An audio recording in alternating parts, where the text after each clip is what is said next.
Введение. 10.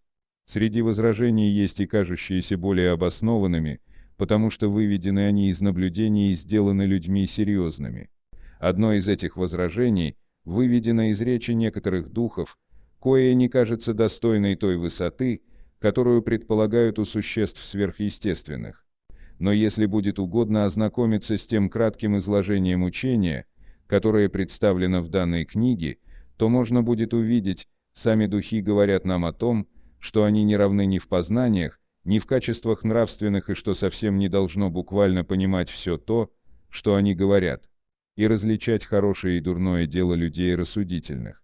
Несомненно, что те, кто из этого факта делают вывод, будто мы имеем дело с существами лишь злонамеренными, единственное занятие коих состоит в том, чтобы нас мистифицировать, просто не знакомы с сообщениями, которые имеют место в собраниях, где проявляются одни лишь высшие духи.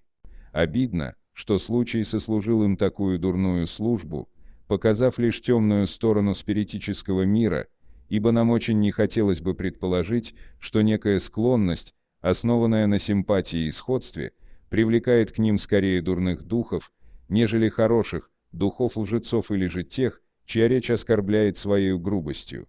Из этого в придачу к тому можно было бы заключить, что прочность их принципов недостаточно сильна, чтобы отвести зло, и что, поскольку они находят определенное удовольствие в удовлетворении своего любопытства по данному предмету, то дурные духи пользуются этим, дабы вкрасться к ним в доверие, тогда как добрые отдаляются.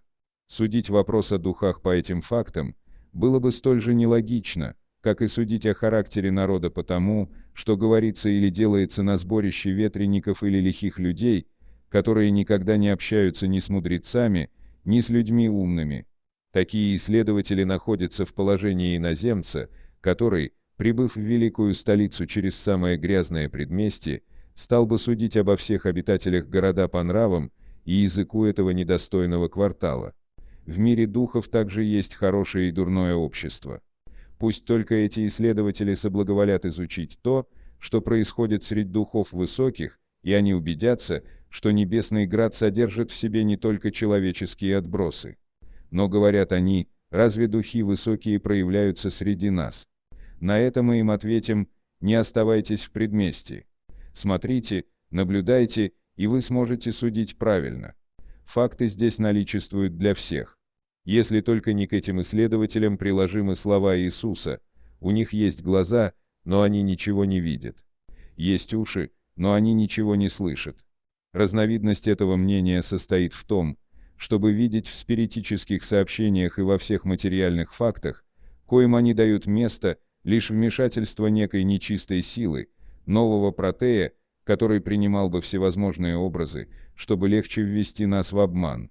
Мы не считаем разновидность эту заслуживающей серьезного рассмотрения, и вот почему мы на ней не задерживаемся, она оказывается опровергнутую тем, что мы только что сказали.